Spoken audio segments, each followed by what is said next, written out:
Okay, hello guys. This is my first time, doing a reaction video, so I just wanted to try this out and see how it goes.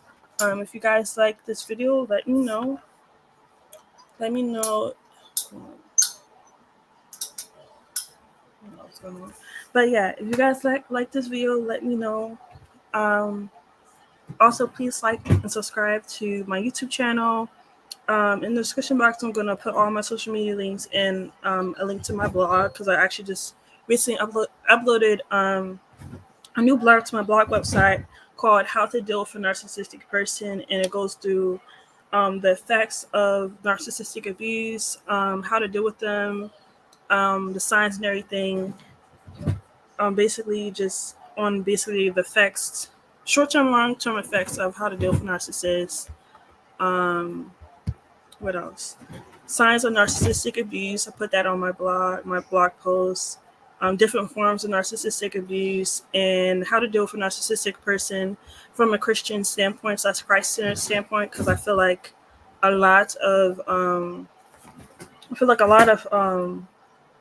lot of people do talk about narcissistic abuse and narcissistic people, but it's not specifically from like a Christ-centered perspective. So I just want to give my take on that. But without further ado, let's get into this video.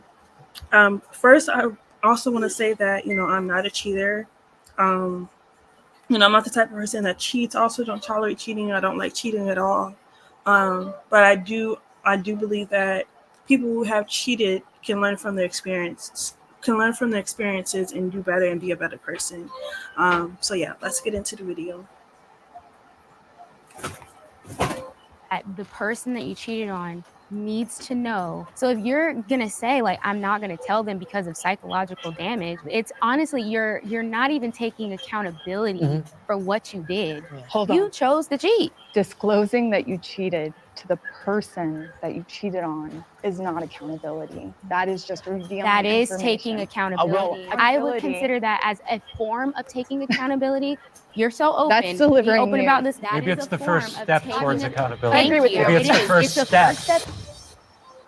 Hi, I'm Gen, and I explore social and controversial issues through both sides. And today I'll be moderating this middle ground episode of Cheaters versus Cheated On. We'll be exploring topics such as the personal experiences of people cheating, the emotional toll that it takes on relationships, and why exactly do people cheat? The first prompt is, I would forgive my partner if they cheated on me. Agreeers, please step forward.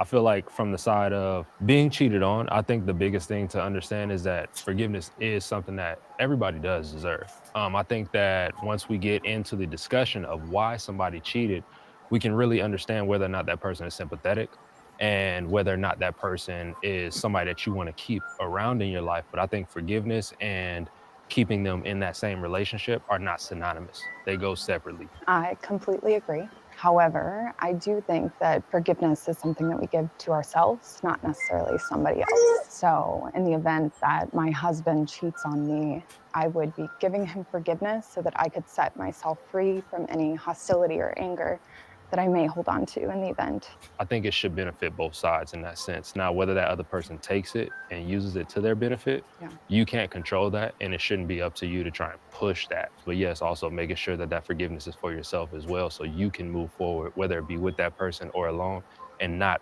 take that burden on to the next relationship if that relationship doesn't work out. I completely agree. And I forgive because I've been forgiven.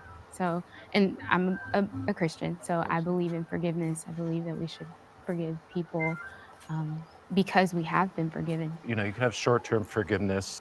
So I just want to put my take on it. So yeah, I do believe if a person cheats, that you should forgive them, and forgiving them doesn't mean that if you forgive that person that you and that person are still going to be together or should still be together. It really depends. I don't know. I feel like it just really depends. Like each situation, each relationship is different. Like some relationships can't survive cheating, and other relationships successfully can survive cheating. Like Keith and I forgot what her name was, but them two, I believe they're married, and she did cheat on him. I've heard about her story because their story is actually popular on social media and stuff like that. But yeah, he did forgive her for, her cheating and everything. And I believe that, with her cheating, it actually did help to mold her into being a better person and to, not doing stuff like that anymore and honoring her vows to her husband and everything like that. And I'm not saying that, if your spouse cheats on you that you should take them back. But if you're a Christian, you would know how deep marriage goes, to the point where God loves marriage. God loves reconciliation. He does not like divorce. He hates divorce. So if you get divorced, I'm not saying God won't forgive you, but if you get divorced from your first partner and first marriage or whatever, first partner you were married to, and you remarried, sometimes God will see that as adultery, and he even says in the book of Malachi that God will see that as adultery, and he won't recognize any other marriage other than your first marriage. So it's really important to be careful in who you marry and who you choose for your spouse, because, like I said, if you're a Christian, it's really spiritual. Like, it's so deeply spiritual. But yeah, I agree with Keith. Forgiveness should not only be for the other person, but it should also be for yourself.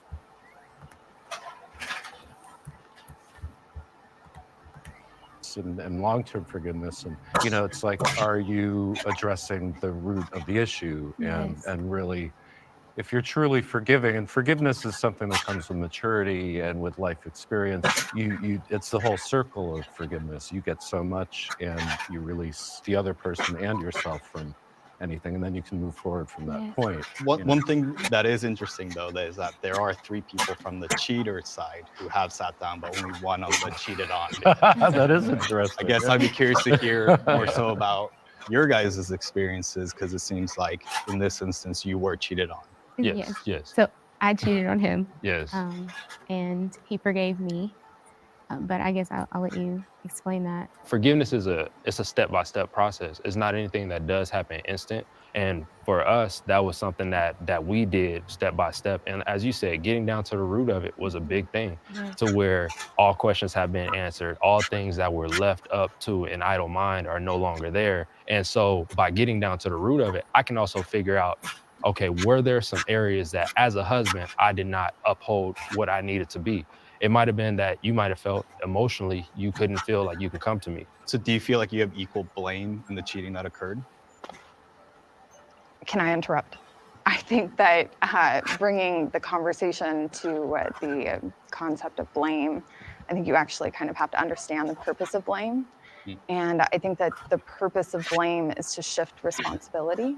When I have conversations around cheating, I really like to steer clear of the blame game, because the truth is, like, we all play a part, society included. Can we have the disagreeers please step forward? Just to go back to kind of the imbalance that we saw there, I'd be curious to hear from the cheated on group first. There's a few things I heard that I found interesting. One, you said about not using the blame game, and then also when you said about you felt like you may have had something to do with, not being a husband or whatever it may be. And those are things I kind of disagree with.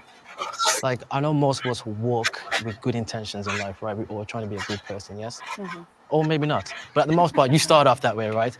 But I guess the way I live my life, I don't give anybody any excuse to do something wrong to me.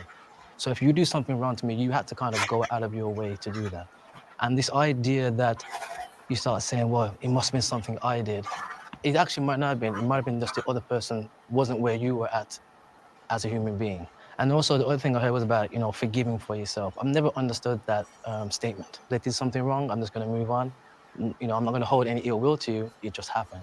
Can I respond to that? Go ahead. So I actually agree with the 2 things you said about the forgiveness. I have never understood that either. I just feel like, for me, if it works for other people, that's great. I actually have found healing in not forgiving people. And I think there's a difference. I think I choose not to forgive them, and then eventually I am indifferent towards them, is what I'm saying. I think there's a difference between not forgiving someone and hating someone. And I think most of that comes from, that narrative comes from usually the person who cheated, saying, forgive for yourself. Or like, you never hear it coming from the actual person who got cheated on. And again, to that point, it seems it's always connected to, if you don't forgive, you're holding on to some ill will. No, I just don't think about it. It's done, and I just move on with life. At least for me, I think that it comes back around to honesty. I mean, any of us that were cheated on, I don't think it's any of our responsibility that our partner chose to be dishonest with us about anything. Because even if you assume that, you know, it was something you did, maybe you weren't being open enough, or maybe the conversation wasn't happening that needed to happen, it's still not your responsibility fully, I don't think. You can't force anyone to be faithful or to be honest or to be true. And that's the interesting part, that, you know, someone gets cheated on, thinks, well, what did I do? Like, they should never think that. At the early part of our marriage, what I thought a husband was, I go out, I make the check, and I come home and have sex. I'm just being completely honest. I didn't see nothing else emotional that I needed to bring to the table. So that does not make an excuse for somebody to go out and do something. Yes, we should go ahead and have communication. We should try to learn how to grow within this. But I feel like that was the importance of trying to figure out, where did I have any type of flaw as a husband?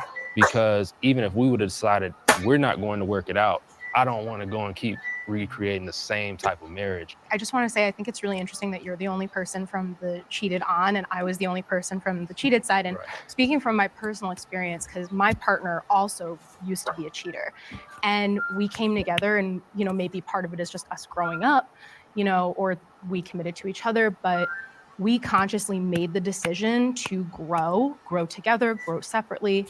And so I think if he were to cheat on me, I would not be able to forgive that, because it's like, well, we promised each other this growth, and we've put all, it would be less about the cheating itself, I think, for me, and more about the breaking the promise of the growth that we've made. And it's like, well, how am I supposed to trust you now?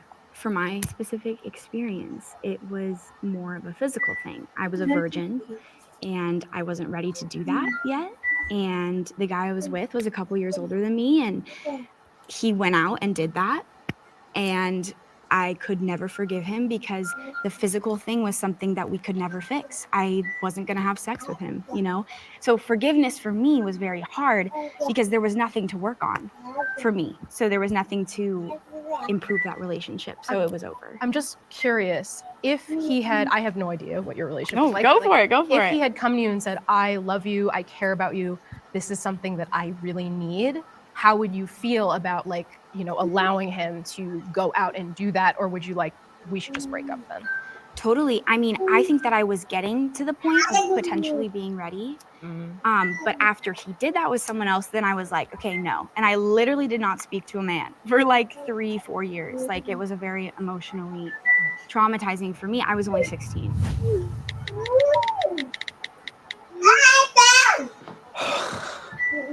Love is so rewarding when it's good, but it's so painful when it's bad.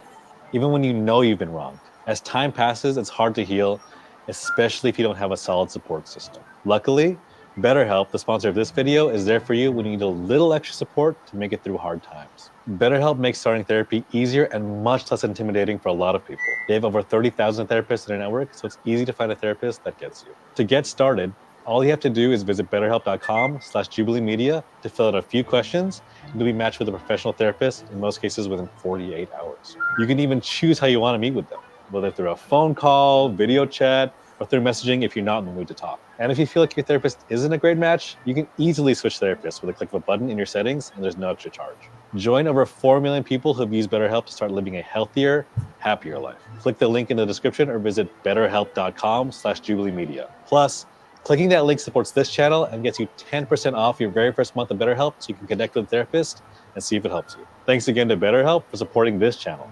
Now let's get back to the episode. Emotional cheating is worse than physical cheating.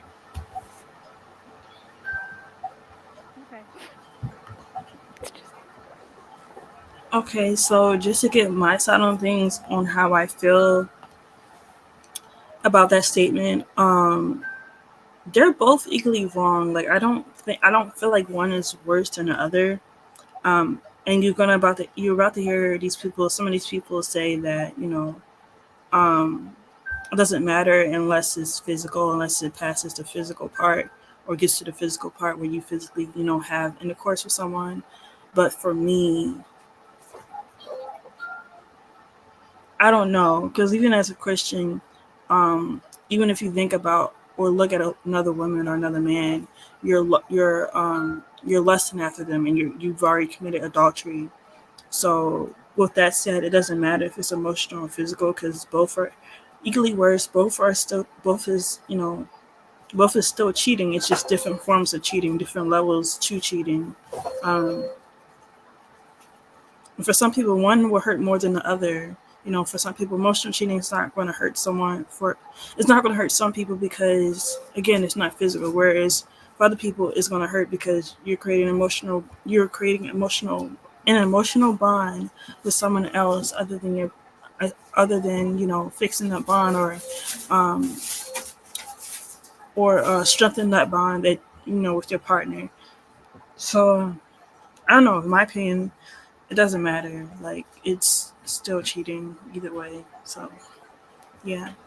But I do understand, like, what they're about to say. I do understand where they're coming from. Like, for sure. Worse. I've been cheated on twice in the past year. The first was physical. The second was emotional. And to me, well, I don't want to bring it back to Jillian while she's standing over there, but we were talking about like the concept of virginity, and she was only 16. Like the physical cheating aspect, I was cheated on because I wasn't, I suppose, being sexual enough, despite the communication that we had going on. I was just kind of being lied to the whole time. But emotionally, for me, that's what relationships are built on. So lying about something like that, or like having someone else on the side that you're giving those parts of you to, when I truly just want to like know the inner depths of like your being, because we are in a relationship, it's just worse to me.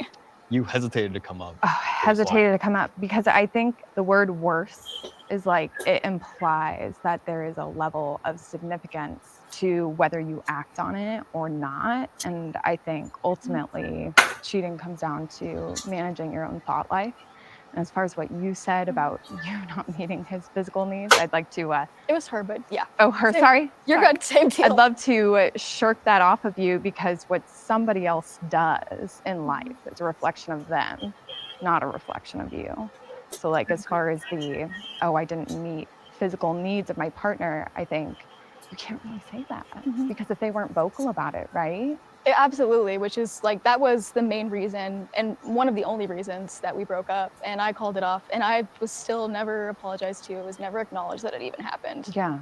Because that betrayal was so tangent, it was a lot easier for me to let go of it.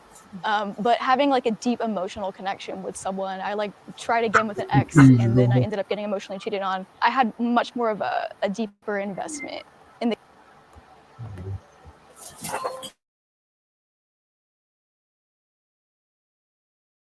character of that person, and I cared very deeply about where we were going in life and how we were growing together, and to sort of have that growth cut off, is something different entirely. I do like what you said though about using the word worse and like how there's like a level of significance to betrayal, whether it's actually executed with your body or not. Yeah.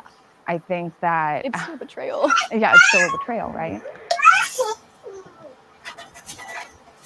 So I have a long history of cheating, unfortunately. And I have both physically cheated and emotionally cheated. The way my various partners responded was different. I don't think that it's fair to say one is worse than the other. Yeah, I kind of agree, because at first I was standing back there, I'm like, physical has to be worse, but then I'm like, everybody has a different standard or a different experience. Yeah. I can't say what's worse for somebody else, what maybe for me. The other thing is, I don't understand. I'm not sure I even know what emotional cheating actually is. That's what I'm sitting there. What is emotional cheating? What that means at all. So emotional cheating, like when, let's say, you're going to someone and talking to them about the problems in your relationship, and they're offering that advice. They're offering you comfort. They're giving you everything that you want. Yeah, that you're desiring at that point when you're actually supposed to be going to your spouse or to the person that you're with. I agree with you, but I would take that a step further and say you can emotionally cheat and like they not know about your spouse or your partner. Like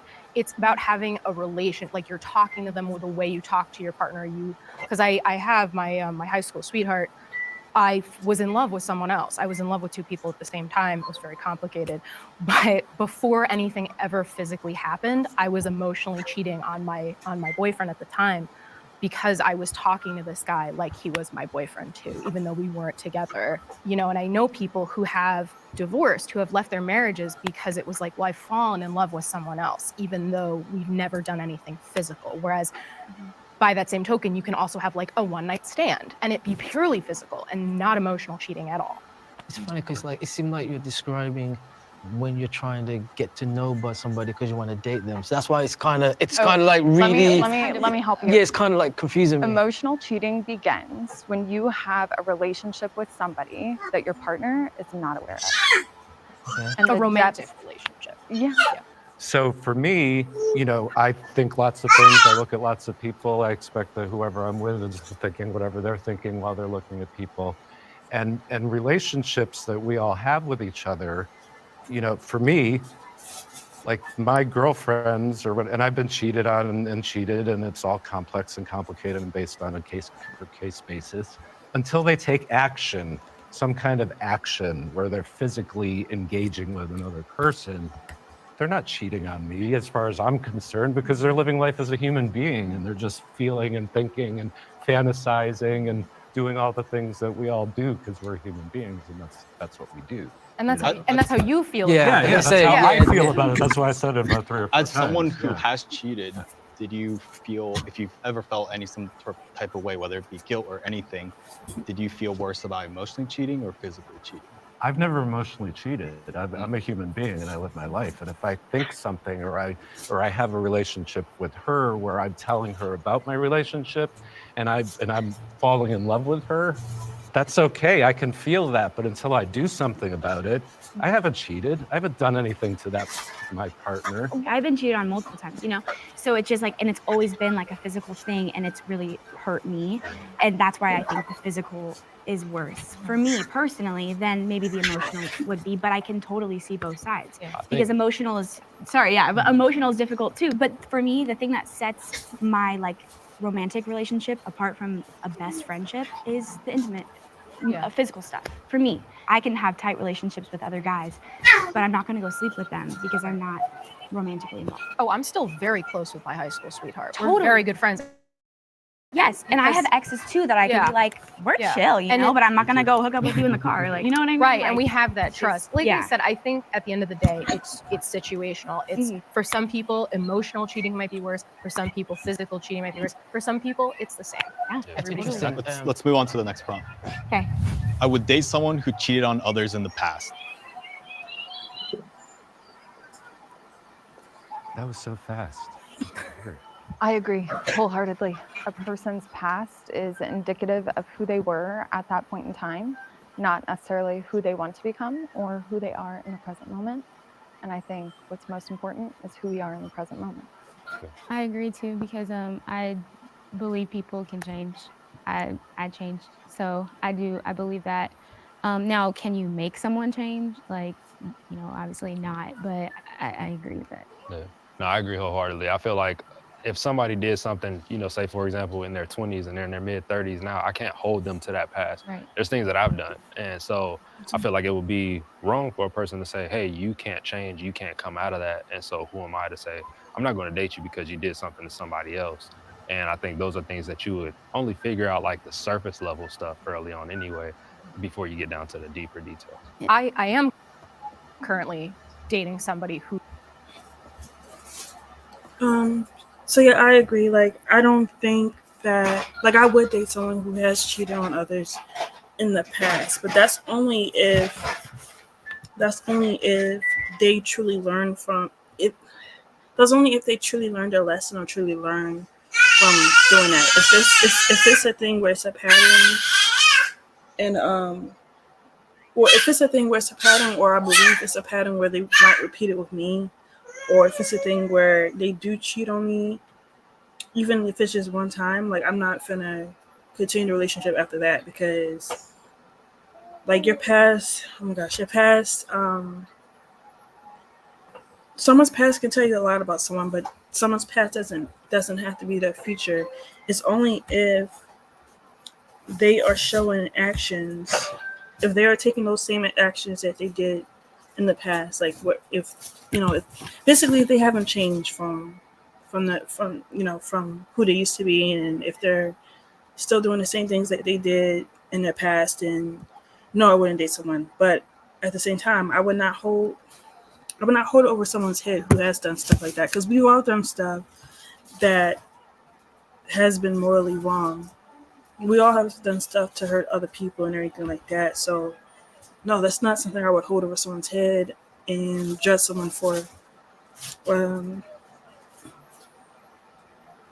yeah, because your past doesn't define your future, and that's just how I see it. That's how I feel about it. But again, it depends if they actually learn from it or if this is, a serial pattern that they haven't stopped or that they haven't decided to sit down and work on. Who used to cheat, maybe even worse than I did. And I mean, to your point about cheating in your 20s, I think the last time I cheated on anybody was maybe like 5 to 7 years ago. And, like I was saying before, my partner and I, we made a commitment to each other to help each other be the best versions of ourselves that we can be. And I'm very secure in my relationship. I have my moments, but that has more to do with like me than it does him. When he goes out, I'm like, oh, see you later. Like it doesn't, there's no doubt in my mind that he is faithful. Since I began my marriage as an affair, the man that I have been with for the last 10 years is the man that I cheated with. I proceeded to have 3 of his babies, and we now have a fabulous life. But in the beginning, the amount of paranoia and anxiety that came from the fact that you cannot control anybody else's behavior but your own was insane. And so I think coming to terms with accepting the realization that what is inside of my control and what is outside of my control was liberating. I'm interested to hear the disagreeers because again, I think we have 3 people on the cheater side and then 1 on the cheated on. So disagreeers, please step forward. I don't disagree. I didn't hear the prompt. So I actually, I think I honestly. I mean, everything everybody said sounds great on a Christmas card, I guess. If I'm being honest, because at the end of the day, I think, I don't say that disrespectfully. I mean, at the end of the day, we all still are human beings, right? And we go off experience, okay? For instance, in my situation, I was married, but at the time, I didn't know how many times prior to that she cheated, right? So again, when you meet somebody, you don't straight away know off the bat, oh, they've been cheating. As you go along and as you go through the situation, you start to go back to this conversations and stories you've had, and it's like, oh, that was the behavior that was always there, you just didn't know it, right? Would you take a banker who's stolen money in the past? You kind of gonna be like, I don't think I'm gonna do that. Like, so I think it's situational and how you meet the person and how you grow. Like, even you said, you had your affair and now you're married with 10 years with 3 kids, it grew into something, but you started off with paranoia, but Right. it grew into something real, right? So I think it's, again, very situational. I mean, it was even real in the affair. Okay, so like I kind of want to get ahead of the narrative that like people fall in love when they cheat because it's a fantasy. And I think if it were a fantasy, it wouldn't hurt so bad, right?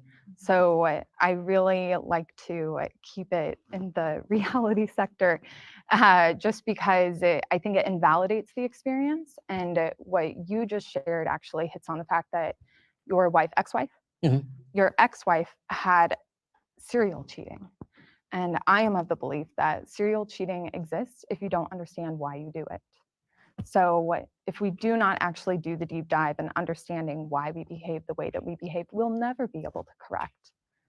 So from the beginning, she was deceitful with you, right? Like, I think that if I get the opportunity in the future to go into another relationship, which it's already disclosed on the internet, so whatever, but I'm going to be upfront, like I have a history of deceiving people I love, and I am capable of it. I'm curious, do any of you guys have kids?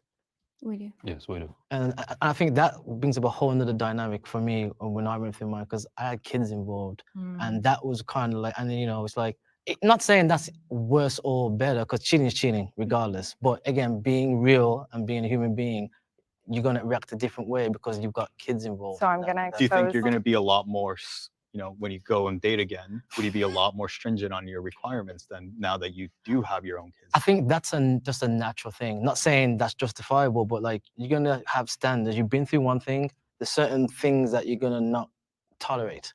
The whole dating thing is kind of put on hold because my focus is on kids, especially in a society that downplays fathers in their kids' lives. And because I came from a 2-parent household, I'm very like, I'm going to be there for my kids no matter what. Like, even right now, if they're called right now, I'll be out of here. I want to hear more from the disagreeers. Is that like a requirement now that if they were a cheater in the past, you won't even consider dating them? Well, or is it case by case? It's interesting. For me, I think it is case by case. The main reason for me disagreeing with this prompt is because it's about the serial cheating thing. Like the person who physically cheated on me was a serial cheater before me, and has continued to be like since our breakup. And I would never, ever, ever touch that with a 10-foot pole again. I was a serial cheater. How'd you change? Well, here's the thing. I'm about to say, Yeah, I'll get to that. I'm the only child of a single mom. So there was no father at home. There was no example of what a healthy relationship is in terms of a man and a woman. So, and I grew up with a lot of female energy. So I had aunts and grandmothers and stuff who were all raising me. So I had a very emotional aspect to my being. And so because of that, I craved female attention. And so whenever females would give me attention, it was just like, oh, if they wanted to do whatever, I was on board. I'm like, let's go, you know, it's life and this is great.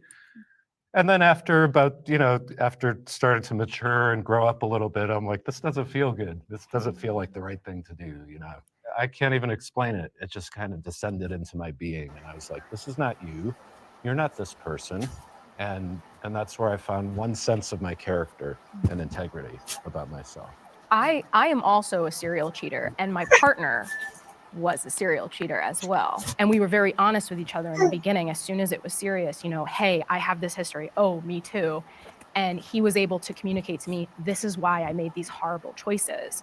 So I am confident that he wouldn't make those choices again. For those who have been serial cheaters and now found themselves or gone through and understand, I guess, what would you say to the people who've been serial cheated on? Because it's interesting, like, you guys have gone through something and you figured stuff out, and you always hear those people who are like, why am I always finding that guy or that girl and they're always cheating on me? Like, what do you say to them? I'm speaking from experience, not with cheating, but with other things, that sometimes when someone has trauma from a relationship, that you enter your next relationship thinking, oh, this person's gonna save me. This is gonna be the person who fixes my trauma.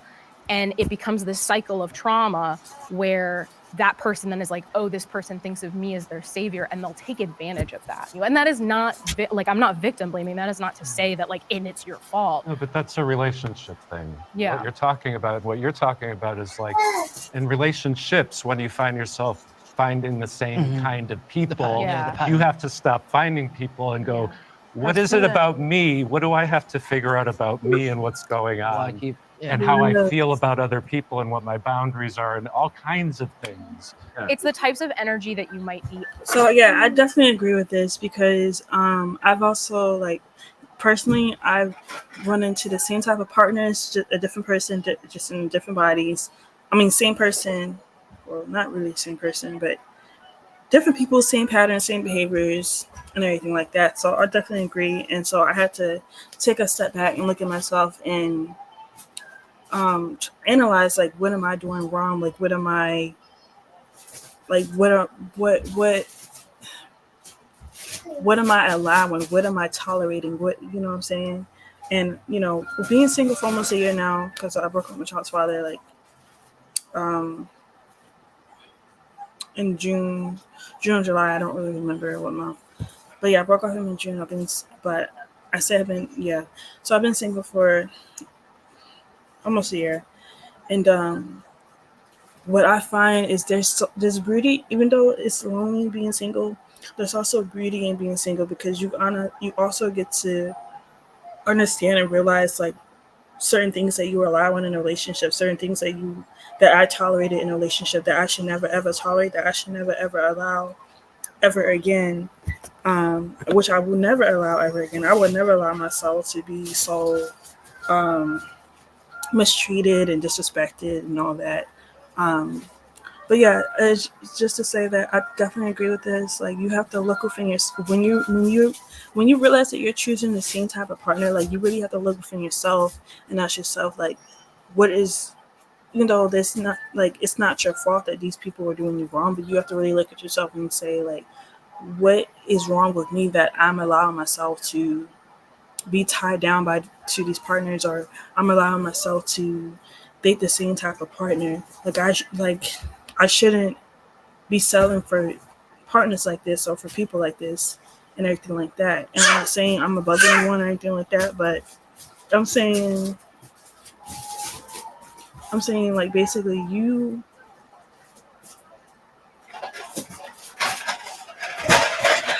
I don't know, it's a saying I forgot how the saying goes, but you basically allow people what is it? Do you allow people to treat you?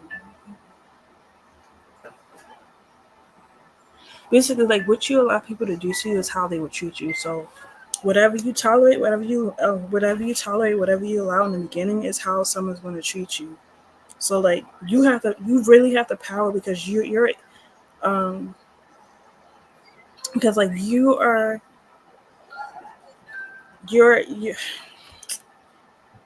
in charge of how you allow someone to treat you and everything like that. So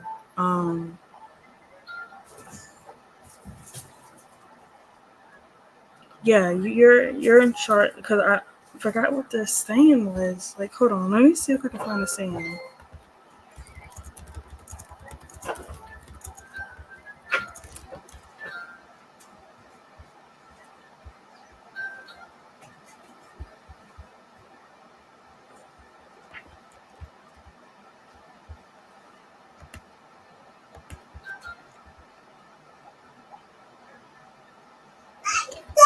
Basically, like people only treat you how you allow them to treat you. You know. Unconsciously like looking attracting. for. Yeah. Not even necessarily attracting, but like sometimes when a person is traumatized in a certain way, over again. But I think what you said about boundaries, I mean, that is the key. And I think a lot of people don't understand that like boundaries is not saying like you can't do this because you can't control other people like you're saying. A boundary is like, if you do this, I'm not going to talk to you anymore. It's the consequence of the person crossing that boundary. There are much worse things that can break a relationship than cheating. Join our Middle Ground Patreon. So for this one, I actually do agree with this because although cheating is a huge part of, well, okay, I feel like cheating is one of the things that can break a relationship. There's other things that can break a relationship or tear a relationship apart other than cheating. It's lack of communication, lack of respect, / disrespect, just not honoring your partner, like dishonoring them, lack of boundaries, lack of time and space away from each other. So not having like independent time or space to like independent time or alone time to yourself that you need. What else? Manipulation, gaslighting. And this is all what I wrote on my blog, my recent blog post that I just wrote today. There's different forms of abuse, emotional, psychological, and mental abuse, which are all the same thing in a sense. There's insults, there's threats, there's insults, threats, what else? Nitpicking, constant nitpicking. What else? Constant nitpicking. There's a whole bunch of stuff that can and will break a relationship. Let's see.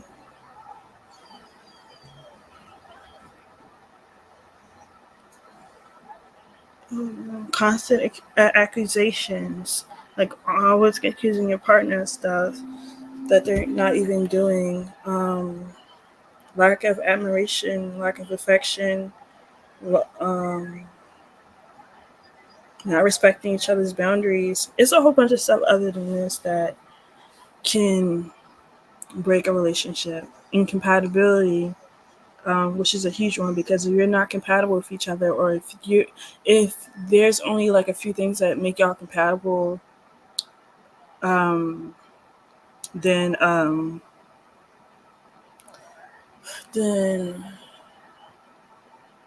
because I'm not saying you don't have to have like a lot of like you don't have to have a lot of similarities, but you definitely need to be compatible with each other. And compatibility also comes hand in hand with being unequally yoked. Like as a Christian, I cannot be with an unbeliever. Unfortunately, I had a child with an unbeliever, but usually it just doesn't work out because, as you know, being a believer and being with an unbeliever, either you're going to try to force them to believe what you believe, or they're going to lead you into a life of sin, lead you into a life of destruction, that is separate, such away from God, and that's not something you want.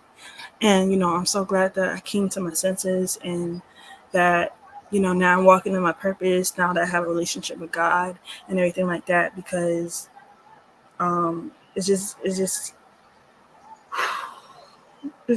yeah, being unequally yoked is just not it. It's just not it. That's all I can say. It's not it. It's not going to work out as long as you're unequally yoked, and as long as you're incompatible. It's just not going to work out. But